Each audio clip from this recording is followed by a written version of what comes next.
이전에 코미디어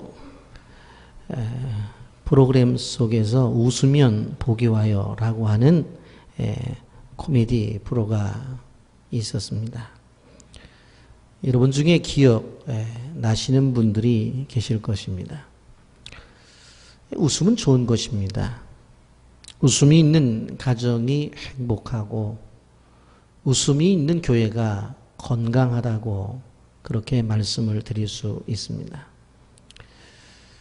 사람들은 웃고 싶어서 코미디 프로를 보기도 하고 극장을 찾아가기도 합니다.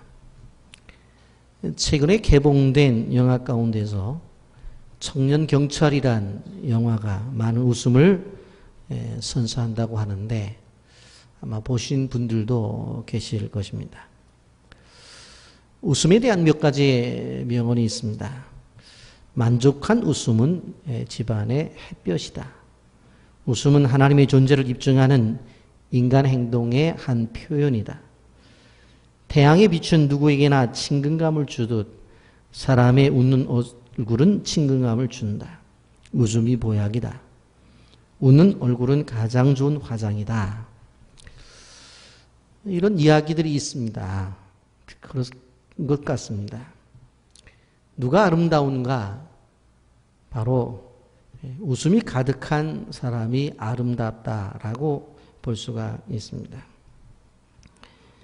여러분, 웃음이라고 해서 다 같은 웃음은 아닙니다.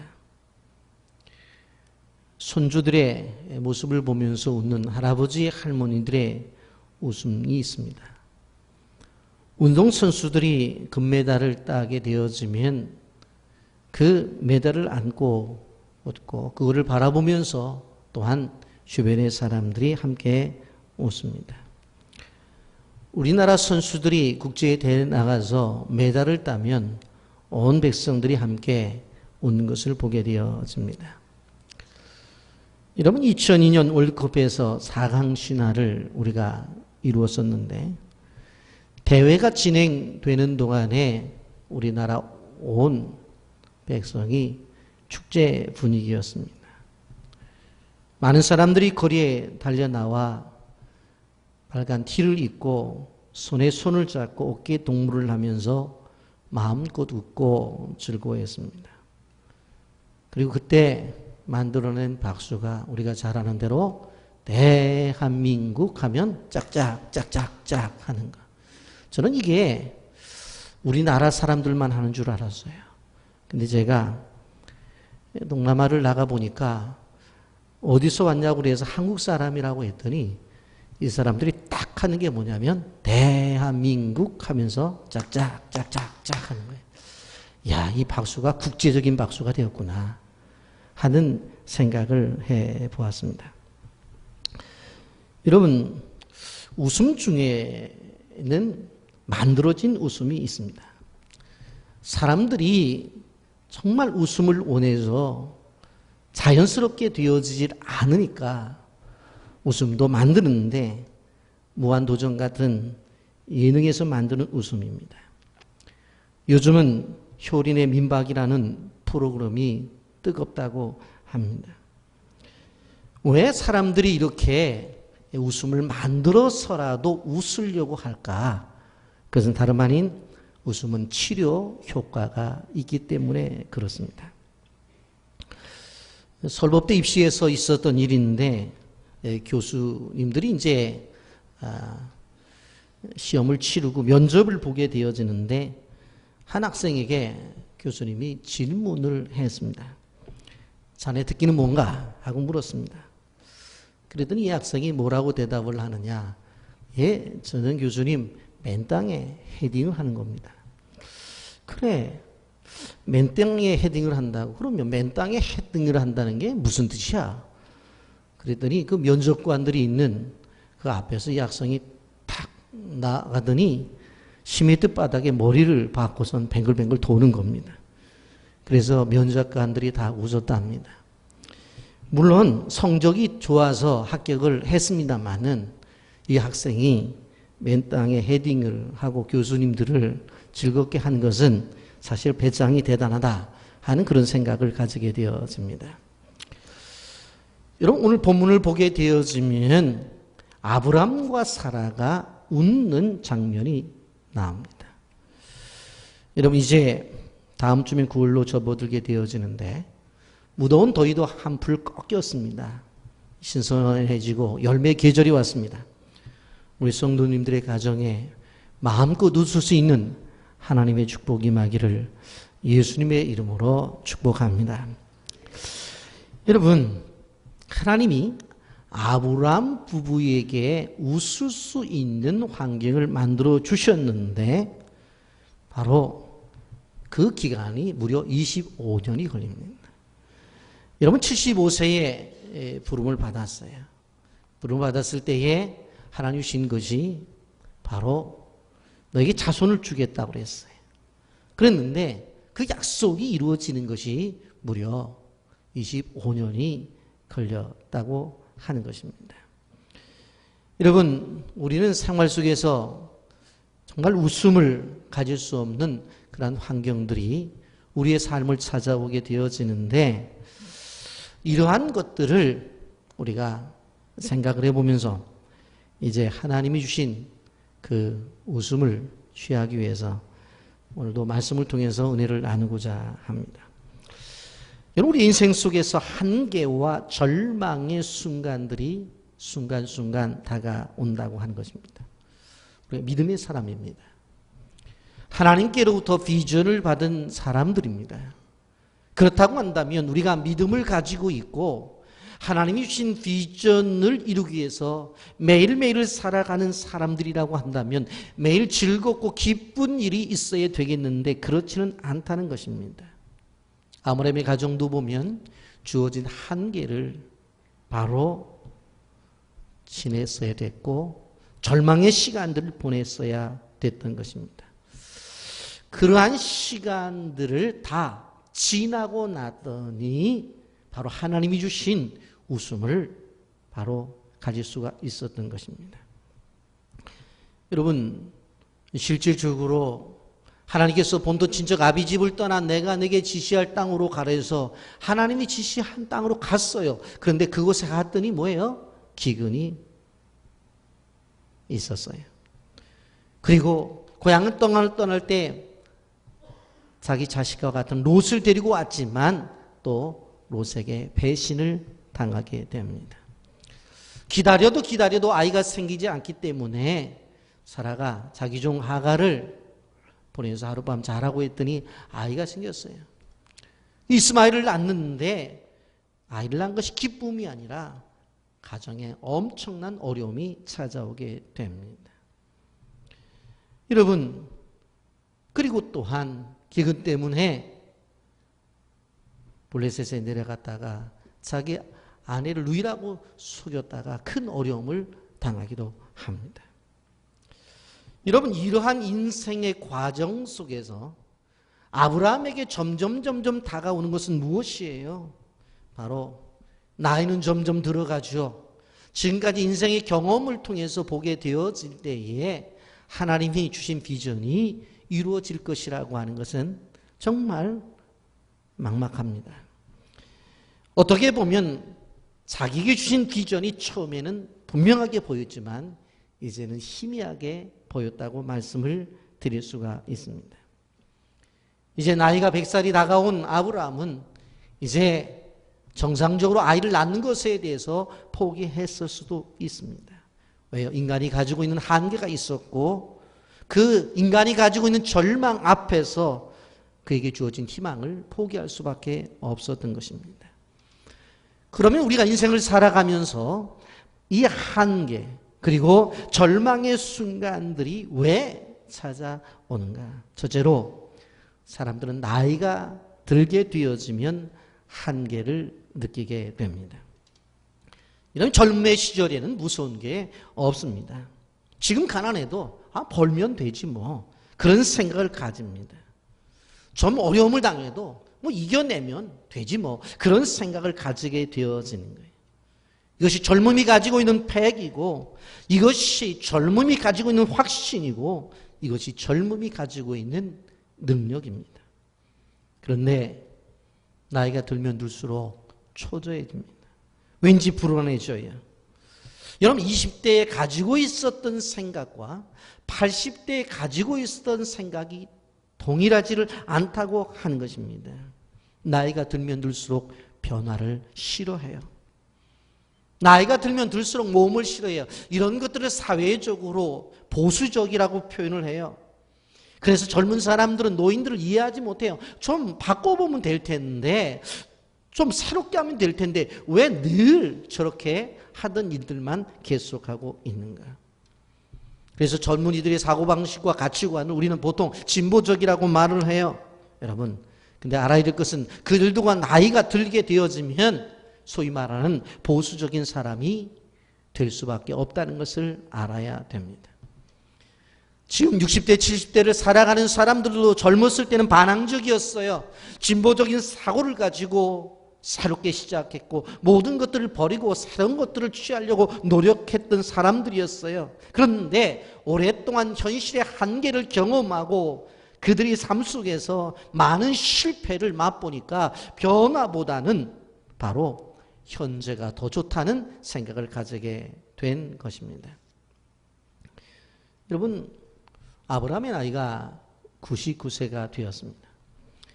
창세기 17장 1절에 보면 분명코 99세라고 기록하고 있습니다. 이런 80세만 되어도 희망을 잃습니다. 80이 넘은 노인 어른이 무슨 바람이 있겠어요? 이제 편안히 살다가 남은 인생을 좀 정리해야 되겠다고 하는 소망을 갖는 거예요. 그래서 나이든 사람들에게 굳이 소망이 있다고 말을 한다면 천국의 소망이에요. 여러분, 그런데 아브라함의 나이가 80세가 아니라 더 나가서 이제 100세를 바라보는 99세가 되었습니다. 하나님 분명코 그에게 약속을 주셨지만 이루어지질 않았기 때문에 수많은 갈등이 있었을 것입니다. 아마 아브라함은 그런 생각을 했었을 거예요. 하나님의 자녀고 하나님을 사랑하지만 하나님이 내 인생의 모든 것을 책임져 주시는 것은 아니구나. 내가 하나님의 자녀고 그리고 하나님의 말씀에 따라 순종하며 지금까지 왔지만 그럼에도 불구하고 내 인생의 모든 것을 책임져 주시는 것은 아니구나. 그런 생각을 하면서 아내 사레와 함께 늘 대화를 했을 것입니다. 왜냐하면 자녀를 기대할 수 있는 나이가 이제 지나가 버렸어요. 현재의 나이가 99세가 되었던 것입니다. 그런데 그때 하나님이 나타나셨습니다. 여러분, 인간에겐 한계이지만 하나님에게는 한계가 없습니다. 아멘입니까? 인간은 나이가 들면 자기 한계에 갇히지만 하나님은 우리의 나이와 상관이 없어요. 나이를 초월하시는 분입니다. 그렇기 때문에 우리가 믿어야 할 하나님은 나의 나이를 초월해서 역사하시는 하나님을 믿어야 된다고 하는 것입니다. 여러분, 그런 하나님, 우리 나이가 예순이 됐든 아니면 구순이 됐든지 간에 비전을 갖고 있는 사람을 통해서 일을 이루신다고 하는 거예요. 그래서 하나님께서 우리를 향해서 부르신 부르심의 비전을 세워나갈 필요가 있는 것입니다. 여러분, 묘사가 몇 살에 부르심을 받았어요? 나이 80살에 부르심을 받았어요. 그리고 마른 막대기를 가지고 이제 애굽에 내려가서 바로와 싸워서 이기고 이스라엘 백성들 무려 200만 명이나 되는 430년 동안 애굽에서 종살이하던 사람들을 끄집어내잖아요. 여러분, 갈렙은 어땠습니까? 85살이 되었을 때 여수 앞에서 이 산지를 내게 달라고 요청을 하고 나가서 전쟁을 하고 그 땅을 점령해 나가잖아요. 여러분, 우리가 기억해야 될 것은 무엇인가 하면 바로 나이를 초월해서 역사하시는 하나님을 믿어야 되는 거예요. 사회는 어때요? 사회는 여러분, 요즘 중학교 1학년들에게 자유학기라는 게 있습니다. 자기의 꿈을 펼쳐라. 그래서 기회를 주고 학교 공부를 놔두고 자기가 원하는 것들을 해서 앞으로 그것을 중심으로 해서 너의 비전을 이뤄나가라고 그렇게 이야기합니다. 사회는 꿈과 비전이 청소년의 것이다. 이 사회가 바라보는 시각은 어린 아이들에게만 이러한 꿈이 있다고 생각을 해요. 여러분, 노인대학에서 자유학기제가 있다는 얘기 들어보셨어요? 없어요. 그는 어린 아이들에게, 청소년들에게 주어지는 거예요. 그런데 성경은 뭐라고 말해요? 그런 것이 아니에요. 나이를 초월해서 하나님이 주신 비전을 이룰 수 있다라고 말하는 것입니다. 이런 비전은 청소년들의 전유물이 아닙니다.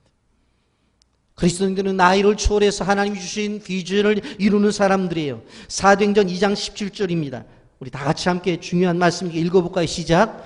하나님이 말씀하시기를 말세에 내가 내 영을 모든 육체에 부어주리니 너희 자녀들은 예언할 것이요 너희 젊은이들은 환상을 보고 너희 늙은이들은 꿈을 꾸리래. 오늘 성경을 보면 뭐라고 말했어요? 내 영을, 성령을 모든 육체에게, 어린 아이들에게도 부어주지만 청소년들에게도 부어주고 더 나가서 너희 늙은이들, 나이 든 분들에게도 꿈을 꾸게 해준다. 여기에 꿈은 뭐예요? 영어 성경에 보면 드림이라는 말로 번역이 되어져 있고 다른 성경에는 비전이라는 말로 번역이 되어져 있어요. 여러분, 성령님은 나이 든 어른들에게도 비전을 심어주고 그 노인들을 통해서도 하나님의 역사를 이룰 수 있다라고 성경은 분명히 말씀을 하고 있습니다. 여러분, 오늘 우리는 이런 이야기들을 합니다. 한 달 한 달 먹기에 살기에 지친 인생들이라고. 노인분들은 아무나 학시 없이 이제는 소망이라고 한다면 이제 죽는 것밖에 없다고 그렇게 말을 해요. 그런데 성령이 내게 임하시면 나이를 초월하여 나의 한계를 뛰어넘어서 하나님의 역사를 이룰 수가 있다라고 하는 것입니다. 여러분, 나이가 드셨다 하더라도 하나님을 위해서 꿈을 꾸시기를 주님의 이름으로 축복합니다. 하나님을 위해서 헌신할 꿈을 꾸시기를 바랍니다. 교회를 위해서 헌신할 꿈을 꾸어야 돼요. 여러분, 하나님, 내 인생에 있어서 제2의 인생을 살겠습니다. 아니면 제3의 인생을 살겠습니다라고 다시 시작하는 모습이 있어야 된다라고 하는 거예요.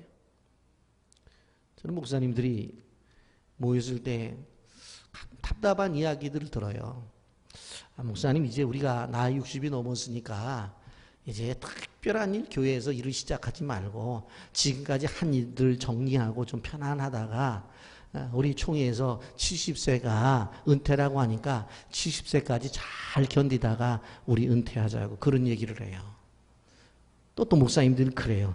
아니 글쎄 일을 저지르지 말라고 그랬더니 우리 부목사가 그냥 뭘 하나 가져왔는데 또 일을 하나 저지르려고 해서 한 대 쥐어 박았어. 아니 왜 골치 아픈 일을 자꾸 가져오는지 모르겠다고 그런 얘기를 해요. 근데 그런 이야기를 들을 때에 저는 답답함을 느끼는 거예요. 왜? 하나님은 나이를 초월하세요. 앞으로 10년을 더 일할 수 있고. 저는 제가 늘 생각하는 게 그거예요. 제가 총회에서 정한 정년이 되면 저도 물론 나야 되겠죠. 그러면 강대상에서 제가 입던 가운을 후임 목회자에게 딱 입혀주면서 목회를 잘하라고 제가 부탁을 할 거예요. 그리고 성도들에게 잘 섬겨서 하나님의 나라를 세워나가라고 부탁을 할 거예요. 그러면서 2부, 그러고는 저는 이제부터 이렇게 사역을 하겠습니다 하면서 프로젝트로 사역에 대한 것들을 여러분들이 공개할 거예요. 나는 이제 교회 사역에 대해서는 은퇴를 하지만 하나님께 주신 사역이 있습니다 하고 나갈 거예요. 아멘 좀 해주세요. 예? 아멘. 저는 늘 생각을 해요. 그래야 되잖아요. 그래야 되잖아요. 그래야 되잖아요. 여러분, 왜 나이가 들었다고 해서 비전이 상실되어져야 돼요? 왜 나이가 들었다고 해서 꿈이 무너져야 돼요? 여러분, 그래서는 안 되잖아요. 여러분, 하나님께서는 99세가 되어진 아브라함에게 아들의 꿈을 다시 심어주어요.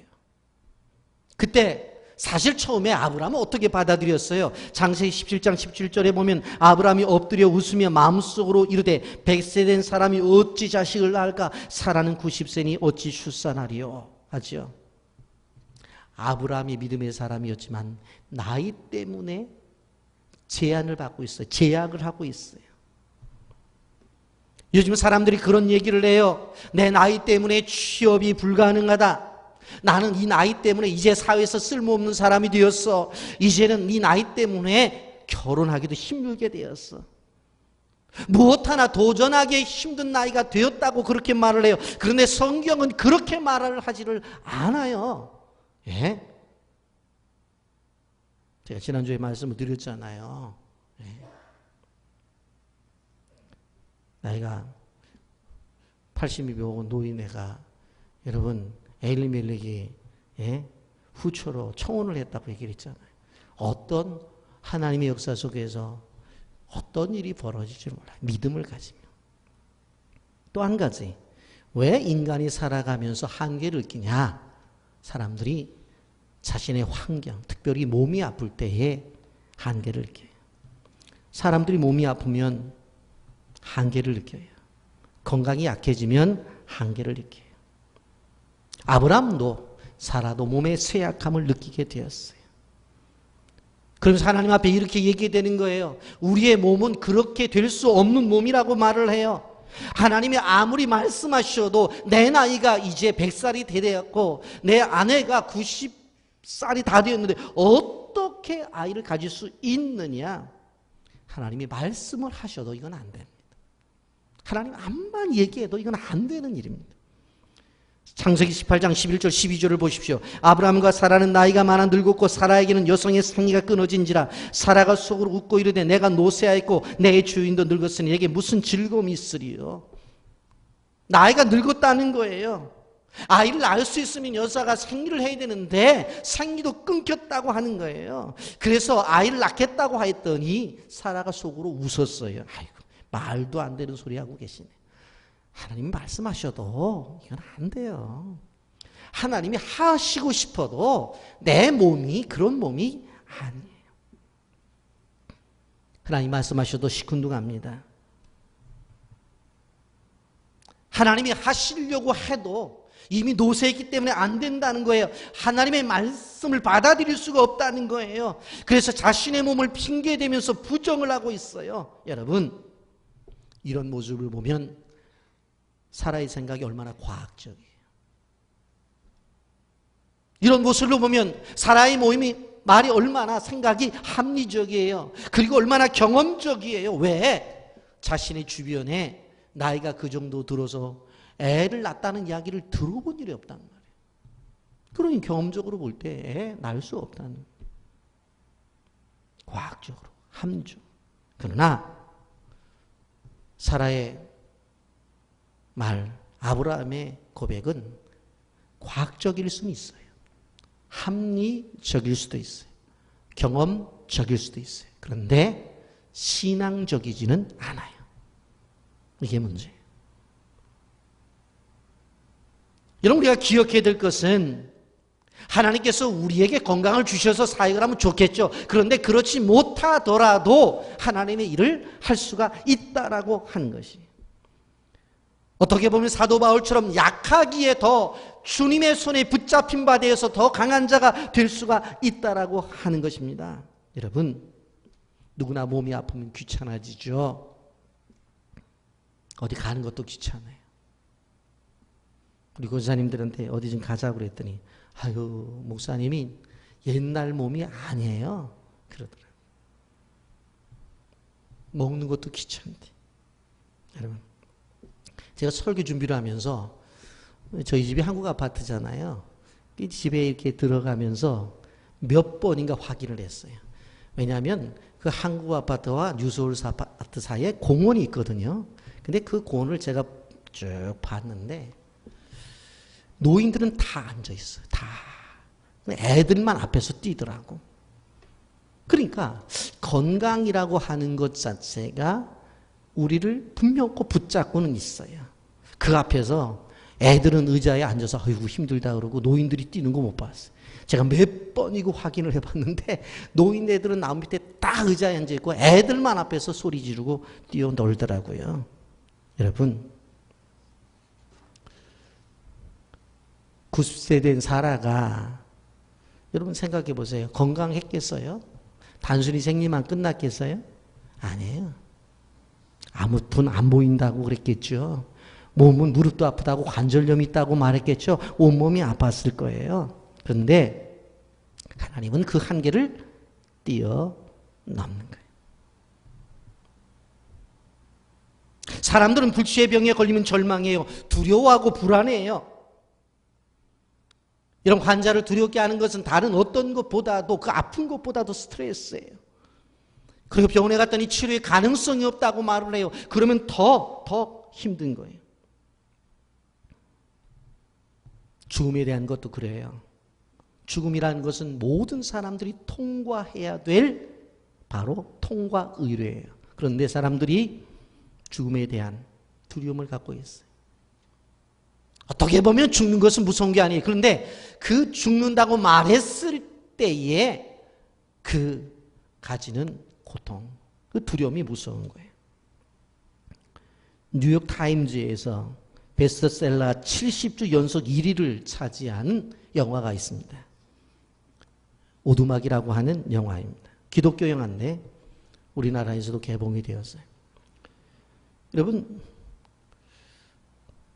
사랑하는 딸 미씨가 납치가 되어서 외딴 속 오두막집에서 그만 성폭행을 당하고 살해를 당하게 되어져요.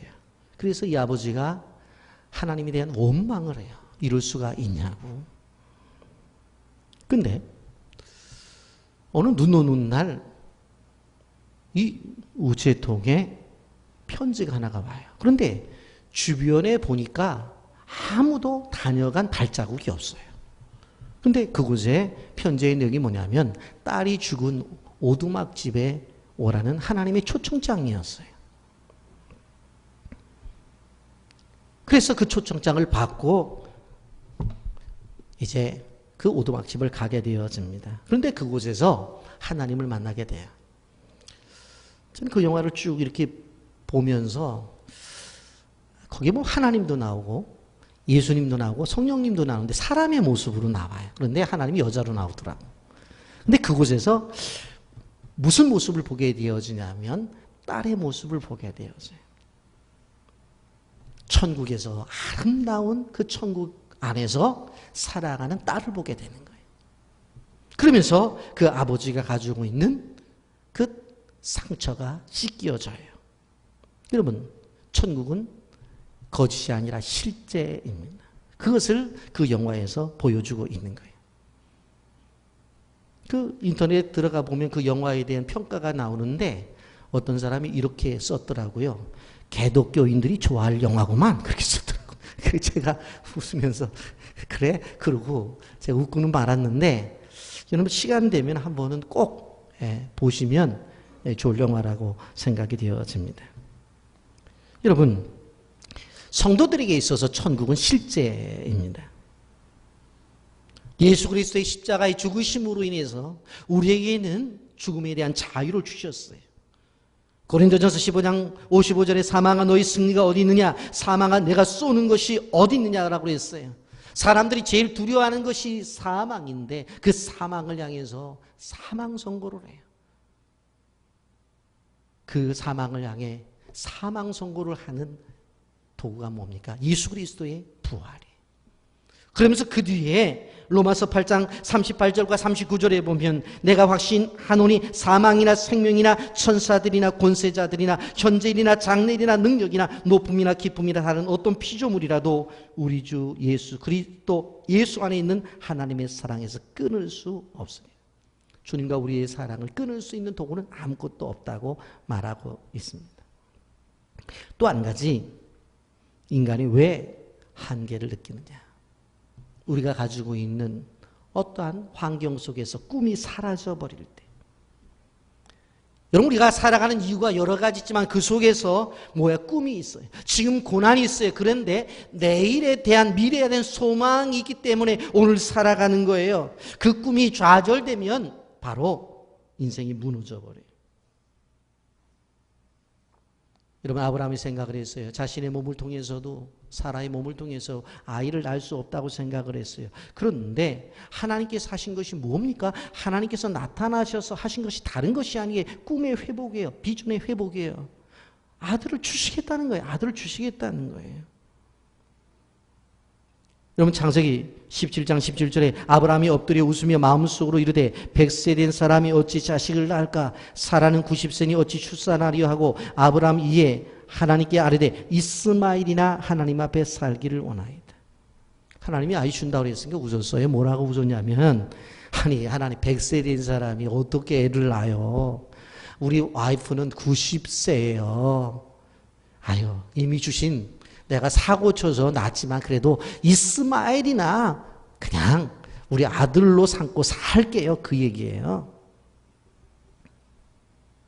여러분 우리가 우리에게 주신 분명한 비전이 있음에도 불구하고 그 꿈이 포기되어지는 이유가 무엇입니까? 바로 믿음 없음이에요. 그런데 이 꿈이 사라지게 되어지면 우리 인간의 한계를 느낄 수밖에 없는 거예요.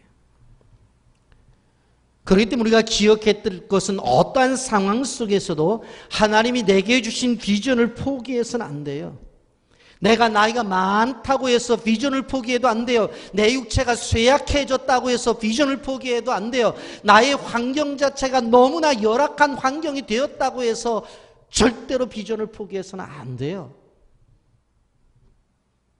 제가 가끔 말씀을 드립니다만 하나님이 우리에게 주신 비전이 있다고 한다면 믿음을 가지면 시간이 걸리지만 그것을 다 이루어낼 수 있어요.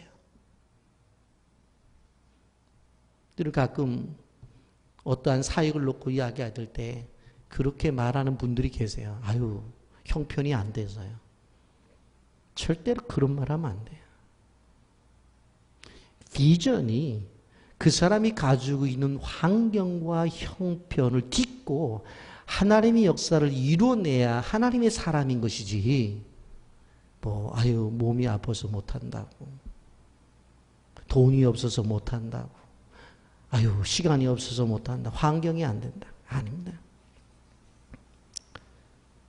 제가 몇 년 전에 권사님들을 태국에 모시고 갔는데 그 태국의 산호섬에 들어가게 되면 배를 타고 들어가다가 가이드들이 모르라면 낙하산 타는 거래요. 낙하산 타는 거. 근데 가이드가 저한테 와서 그러는 거예요. 아유 그냥 가시죠. 노인분들밖에 없는데 이거 어떻게 하겠습니까? 그러더라고. 우리 할 수 있습니다. 그랬죠. 그랬더니 할 수 있겠어요. 권사님들 제가 다 낙하산 다 태웠어요. 그래가지고 그 고공을 탁 올렸어요. 내려왔을 때 권사님들이 뭐라고 그랬는지 아세요? 정말 좋았다는 거예요. 세상이 내 세상 같았다는 거예요. 세상이 내 세상 같다는 거예요. 여러분 나이를 초월해서 믿음을 갖고 하는 거예요. 하는 거예요. 정말 힘든 분들은 어떻게 해요? 거기는 가이드가 같이 타서 뒤에 안고 탔어요. 젊은 오빠가 안고 있으니 얼마나 좋아하든지. 그렇게 해서라도 하는 거지 뭐. 누구는 하는데 누구는 못해요. 여러분 그렇다면 이렇게 하시는 하나님이 도대체 어떤 분이길래 이렇게 우리가 해야 되는가? 여러분 한계를 느끼는 아브라함에게 찾아오셔서 자신을 소개해 나는 전능한 하나님이다. 엘샤다이 하나님이다. 이 전능한 하나님이 도대체 어떤 하나님이냐? 첫째, 전능한 하나님은 불가능이 없으십니다. 전능한 하나님은 불가능이 없어요. 전능한 하나님께 어떠한 상황 속에서도 기적을 일으킬 수 있어요. 창세기 18장 14절에 이렇게 말합니다. 여호와께 능하지 못한 일이 있겠느냐? 기한이 이를 때에 내가 내게로 돌아오리니 사라에게 아들이 있으리라. 내가 전능한 하나님인데 전능한 하나님 나에게서 능하지 못한 일이 있겠느냐? 능치 못할 일이 있겠느냐? 그렇게 말씀했어요. 성경에서 여러분 이란 말씀이 구석구석 나와 있습니다. 오늘 세 구절만 다 같이 함께 읽어볼까요?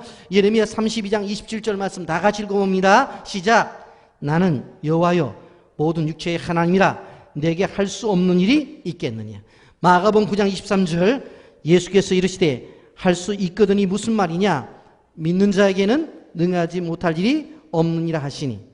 누가복음 1장 37절 대저 하나님의 모든 말씀은 능하지 못하심이 없느니라. 우리는 불가능해요. 그런데 하나님은 능치 못할 일이 없어요. 또 한 가지 이 하나님은 불가능을 가능케 하셔요. 여러분 지금까지 오면서 하나님께서 아브라함에게 말씀하신 것을 보면 다 불가능한 일이었어요. 창세기 12장 2절 본토 친척의 아비집을 떠나서 내가 내게 지시할 땅으로 가라고 하시면서 주신 말씀이 뭐냐면 복의 근원이 되겠다고 말씀하셨어요. 창세기 13장 16절에 뭐라고 말했어요? 땅의 티끌처럼 많은 자손을 주겠대. 아직까지도 애 하나가 없는데 창세기 15장 5절에 그때까지도 애 없는데 데리고 밖으로 나가더니 하늘의 별을 보래요. 저 별처럼 많아주겠대요. 여러분 다 불가능한 얘기잖아요. 근데 하나님은 그 불가능한 일을 가능케 하셨습니다. 지금 전 세계에 아브라함의 자손, 믿음의 자손들이 얼마나 많아요. 하늘의 별처럼 바닷가의 모래처럼 많단 말이에요. 한국에서 이혼 열어서 두 아이를 데리고 미국에 간 여집사님이 계셨습니다. 40에 겨우 영어 기초 클래스에 들어가서 공부할 실력밖에 되지를 않았어요. 그런데 그가 믿었던 것은 하나님이었어요. 그를 얘기한다면 하나님을 향한 믿음 그거밖에 없었어요. 그런데 지금 보십시오. 그녀는 뉴욕에서 미국의 웬만한 큰 회사의 CEO가 되었습니다.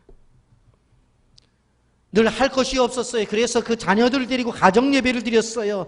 말씀을 가지고 기도를 가지고 그들을 붙잡았어요. 그런데 그 자녀들이 지금은 하나이는 의사가 됐고 하나이는 변호사가 되었습니다.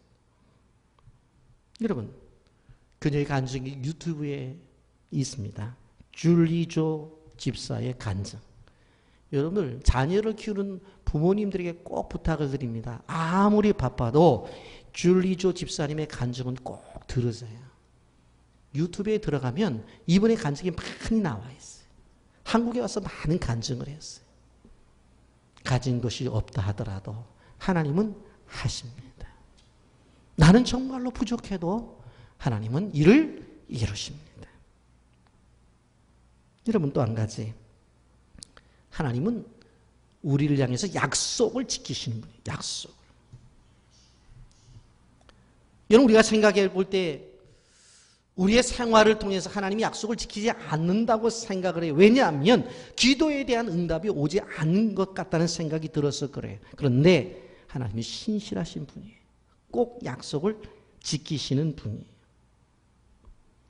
사람들은 약속을 하기도 폐기하기도 하지만 하나님은 절대로 그렇지 않아요. 라틴어에서 나는 하나님을 믿는다고 하는 말에 크레도라는 단어를 쓰는데 이 크레도라는 말은 무슨 뜻을 갖고 있느냐? 예수 그리스도께 우리의 마음을 고정시킨다, 그런 뜻을 갖고 있어요. 예수 그리스도에게 우리의 마음, 우리 심장을 고정시킨다, 그런 뜻을 갖고 있습니다.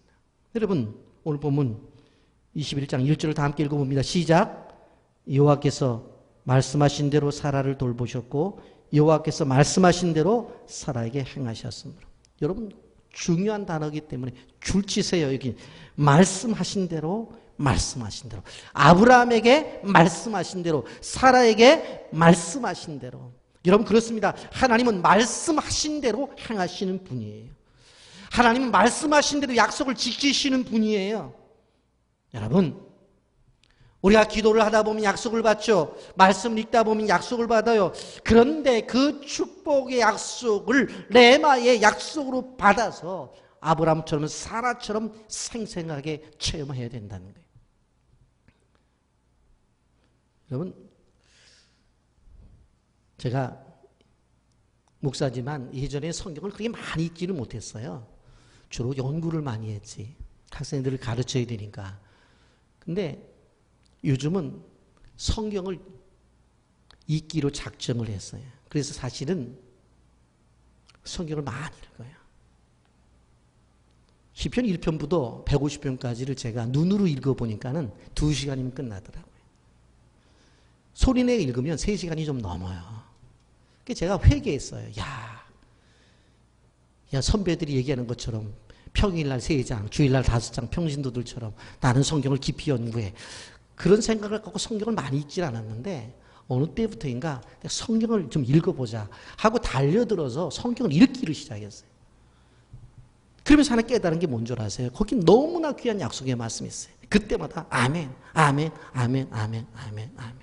그러면서 제가 말씀을 준비하면서 보니까 이거구나. 여기에 보니까 말씀하신 대로 사라를 돌보셨고 말씀하신 대로 사라에게 행하셨다고 그랬어요. 그러면 하나님이 우리에게 말씀하신 것을 내가 이거 말씀은 나에게 행하신 거야. 그리고 아멘 해보면 그 말씀이 내게 어떻게 해요? 하나님이 말씀하신 대로 행하신다. 이게 하나님의 축복이구나. 여러분, 그러므로 말씀을 읽고 말씀을 들을 때에 아멘으로 화답하세요. 그러면 어느 한순간에 여러분들이 믿음을 가지고 기다리면 하나님이 그 말씀대로 여러분의 인생에 개입하셔서 이루어 주신다는 사실을 믿으시기를 예수님의 이름으로 축복하십니다. 여러분, 말씀하신 대로 아브라함과 사라를 통해서 아이를 낳게 하잖아요. 여러분, 우리는 이런 말씀을 보면서 비전을 가지고 있는 사람을 향해서 하나님은 웃게 하신다라고 말씀합니다. 처음에 아브라함에게 이야기해야 될 때 반신반의하면서 지냈어요. 그런데 여러분 결국 웃게 하잖아요. 아브라함에게 불신이 있었어요. 시리에 빠져 있었어요. 마음이 조급해서 그가 10년 만에 바로 하갈을 통해서 이스마엘을 낳아요. 근데 하나님께서 이스마엘을 낳은 다음에 무려 13년 이내에 기나긴 기간 동안 나타나시질 않잖아요. 그런데 그 절망 끝에 하나님 웃게 하세요. 아이를 주세요. 그리고 이름을 지어줘요. 성은 이시고 이름은 사기라고 이삭이라고 이렇게 이름을 지어줍니다. 뜻이 뭐라고 했어요? 웃음. 시브리 말로 이삭은 웃음이라는 뜻입니다. 창세기 21장 3절에 아브라함이 그에게 태어난 아들 곧 사라가 자기에게 낳은 아들을 이름하여 이삭이라 하였고, 하나님이 주신 비전을 받은 사람은 하나님께서 때가 되면 웃게 해주신다는 것을 알아야 돼요. 옆 사람과 인사 나누십시오. 하나님이 웃음을 주십니다. 다른 사람을 통해서도 하나님이 웃음을 주십니다. 창세기 21장 6절 7절 사라가 이르되 하나님이 나를 웃게 하시니 듣는 자가 다 나와 함께 웃으리로다. 또 사라가 자식을 젖먹이겠다고 누가 아브라함에게 말하였으요마는 아브라함의 노경에 내가 아들을 낳았도다 하니라 그랬어요. 이 웃음은 누가 준 거예요? 하나님이 주신 거예요. 하나님이 주신 거. 여러분, 제가 말씀을 도입하면서 얘기했죠. 이 웃음이 너무나 좋기 때문에 사람들은 만들어서도 웃으려고 해요. 그 웃으면 복이 온다는 우차싸 뭐 별것들을 다 만들어 갖고 막 웃으려고 그래요. 코미디언에게 인터뷰한 내용을 제가 들었어요. 당신들은 이렇게 많은 사람들을 앞에 놓고 웃기는데 당신들은 정말 즐거우냐 그랬더니 자신들은 너무너무나 괴롭대 힘들고. 왜? 웃겨야 될 것들 아이디어를 만들어내야 되고 그걸 수없이 반복을 해서 자기들의 몸 자체가 움직이도록 만들어야 되겠고, 그리고 이것을 했을 때 웃을까 안 웃을까에 대한 걱정과 염려가 있고, 그래서 정작 그들은 힘들고 어렵다는 거예요. 여러분 생각해 보세요. 사람들이 만들어낸 웃음은 뭐예요? 보는 사람들은 웃는데 자기들은 고난과 고통이라니까. 이거 문제 아니에요? 사람들은 웃긴다고 그러는데 정작 웃음을 만들어낸 사람들은 무대 뒤에서는 눈물을 흘리고, 예? 야, 이거 몇 %야? 얼만큼 사람들이 반응이 좋아? 그러잖아요. 그런데 오늘 성경을 보면은 누가 웃게 하셔요? 하나님이 나를 웃게 하시니. 따라서 하십시오. 하나님이 나를 웃게 하시니. 이러한 축복이 있기를 예수님의 이름으로 축복합니다. 하나님이 나를 웃게 하시니. 사라 인생을 보십시오. 웃음의 역전입니다. 여러분, 아브라함에게 하갈을 넣어서 이스마엘을 낳았을 때에 여러분 사라가 기뻤을 것 같아요? 아이를 낳긴 낳는데 자기 아이가 아니잖아요. 여러분, 그리고 하갈이 어떻게 했어요? 자기 주인임에도 불구하고 사라한테 주인만 애도 못 낳잖아요. 그러잖아요. 사라가 마음이 편했겠어요? 사라가 너그러워서 그래 넘어갔을 것 같아요. 아니 그래가지고 나중에 이삭을 낳았을 때에 이스마엘이 이삭을 좀 뭐라고 얘기를 하니까 아브라함에게 와서 들들 볶아가지고 여러분 하갈과 이스마엘을 내쫓은 여인이에요. 성깔 있는 여자예요. 그런데 편했을 것 같아요? 절대로 편하지 않아요. 그런데 하나님이 웃음을 주잖아요. 하나님의 웃음. 아마 아이가 없으니까 하갈을 자기 남편 방에 넣으면서도 속으로 울었을 거예요. 그리고 점점 하갈의 배가 올라오는 것을 보면서도 너무나 심한 갈등을 느꼈을 거예요. 이스마엘을 낳았을 때도 울었을 거예요. 그런데 이제는 하나님이 웃음을 주니까 웃잖아요. 절망이 끝났어요. 왜? 하나님이 웃음을 주셨기 때문에. 여러분, 사라의 웃음은 한 사람만의 웃음이 아니라 온 가족이 웃음이고 이웃의 웃음이었어요. 6절에 보십시오. 사라가 이르되 하나님이 나를 웃게 하시니 듣는 자가 다 나와 함께 웃으시니. 하나님이 나를 웃게 하셨는데 이것은 나만의 웃음이 아니라 모든 사람에게 함께하는 웃음이 되었다는 거예요. 여러분, 그리스도인의 웃음은 이러한 웃음이 되어져야 돼요. 여러분, 제가 결혼 예비학교 할 때 결혼하려고 하는 형제 자매들을 앞에 놓고 꼭 부탁하는 게 뭐냐면 결혼은 둘만의 결혼이 아니다라고. 좀 확대되면 양가 부모의 결혼도 되지. 그런데 절대로 결혼은 그런 게 아니에요. 여러분들의 결혼은 모든 사람이 즐거워하는 결혼이 되어져야 된다. 그러면서 제가 그래요. 나 주례비 안 받는 거 알지? 그러니까 그 돈 가지고 떡 해가지고 아파트 경로당에 가서 떡 해서 노인들에게 대접하면서 둘이 가서 손 붙잡고 꾹뻑 인사하면서 우리 결혼했어요. 그 사람들이 모르더라도 여러분들이 결혼이 여러분들 둘만 좋은 것이 아니라 다른 사람도 즐거워하고 다른 사람도 기뻐하는 결혼이 되어져야 된다. 여러분, 그리스도인의 기쁨은 그래야 되는 거예요. 그리스도인의 즐거움은 그래야 되는 거예요. 나 혼자 좋아가지고 나 혼자 즐거워가지고. 우리 교회 감사한 일은 제가 시키지 않았거든요. 그런데 결혼식 하면 꼭 떡하더라고. 장례 끝나면 떡하더라고. 절대로 제가 시킨 게 아니에요. 그런데 그냥 해요. 그러면서 모두 다 같이 즐거워해요.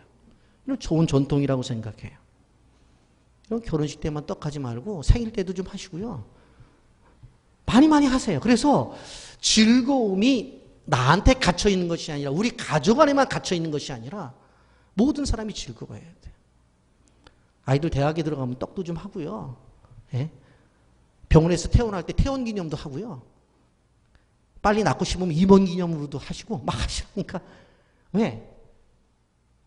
즐거움은 나 혼자 즐거워하는 것이 아니라 함께 즐거워해야 되는 거예요.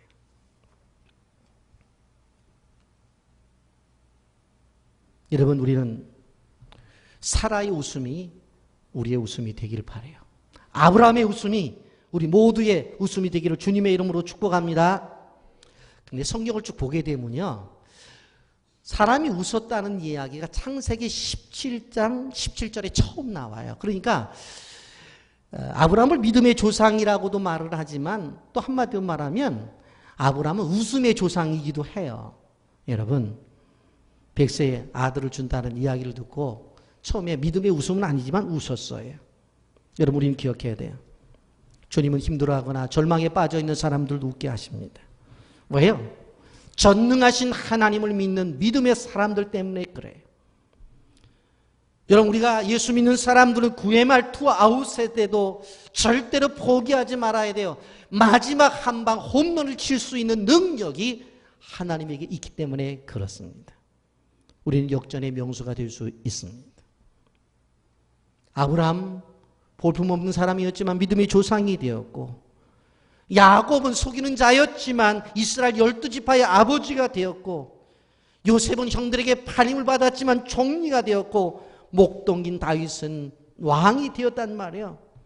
포로로 끌려갔던 다니엘은 바벨론의 총리가 되었고, 이 세상에서 부잣집 앞에서 거린처럼 살았던 나사로는 아브라함 품에 안긴 천국의 주인공이 되었어요. 다 하나님의 손에 의해서 바뀌어진 인생들이란 말입니다.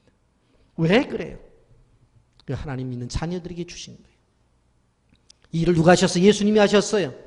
예수님의 십자가의 사건을 보십시오. 죄인으로 죽었어요. 그러나 그가 부활하셔서 의인이 되었단 말입니다. 죽음의 권세를 이기시고 부활하셨어요. 여러분, 그래서 이 부활절 예배를 우리가 성대하게 드리는 것입니다. 구한말 이 땅에 와서 목숨을 내놓은 선교사들이 많이 있었습니다. 이분들이 지금 이 한국 땅을 천국에 바라보면서 얼마나 기뻐하겠어요. 정말 70년 만에 포로로 잡혀갔던 이스라엘 민족들은 신앙이 회복돼서 웃으면서 돌아왔다는 것을 우리는 기억해야 되는 것입니다.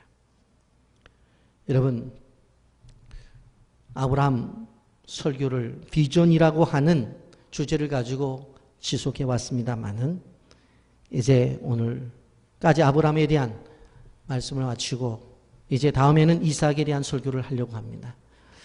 그 사이에 좀 다른 주제를 가지고 한 달여간 말씀을 전하다가 이제 이삭에 대한 이야기를 좀 하려고 합니다. 이런 말씀을 정리해 봅니다. 여러분, 아브라함의 인생을 쭉 살펴보았어요. 75세 본토 친척의 아비집을 떠나 내가 내게 지시할 땅으로 가라 했을 때에 대책 없이 그는 이삿짐을 쌌지만 결국은 무엇입니까? 바로 하나님의 축복을 받는 웃는 사람이 되었다라고 하는 것입니다. 왜 그래? 웃음을 누가 주었다고? 하나님이 주셨기 때문에. 여러분, 성화 중에 웃는 예수님이라고 하는 성화가 있습니다. 예수님이 호탕하게 웃으세요. 제가 이사를 가면 성도들 집집마다 저걸 다 나눠드리려고 그래요. 왜? 예수님이 웃는데 왜 인상 쓰고 사냐고. 그렇게 말씀을 드리면서 예수님이 웃으시는 모습대로 우리도 웃으며 살자, 그런 생각을 가지게 되는데 아브라함도 웃고 사라도 웃었습니다. 누가 웃음을 주었어요? 하나님이. 여러분, 비전은 우리 속에 나온 것이 아니라 하나님이 우리에게 주신 거예요. 하나님이 우리에게 비전을 심어주셨기 때문에 웃음도 하나님이 주시는 거예요. 여러분, 지금 울 일이 있다고 낙망하지 마세요. 지금 여러분의 사업이 안 풀린다고 비관하지 마세요. 앞이 안 보인다고 해서 걱정과 염려를 하지 마세요. 하나님은 좋은 날씨도 예비해 두셨다고 하는 거예요. 비전을 가지고 믿음을 가지고 끝까지 견디면 하나님의 약속의 말씀이 이루어진다라고 하는 것입니다. 여러분, 하나님을 믿는다면 희망의 미래를 기대하셔도 됩니다.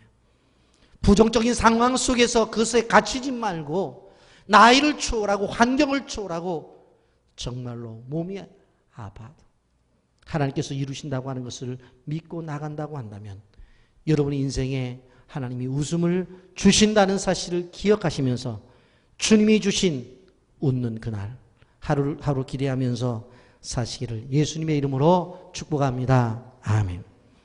거룩하신 하나님 아버지 은혜와 사랑을 감사합니다.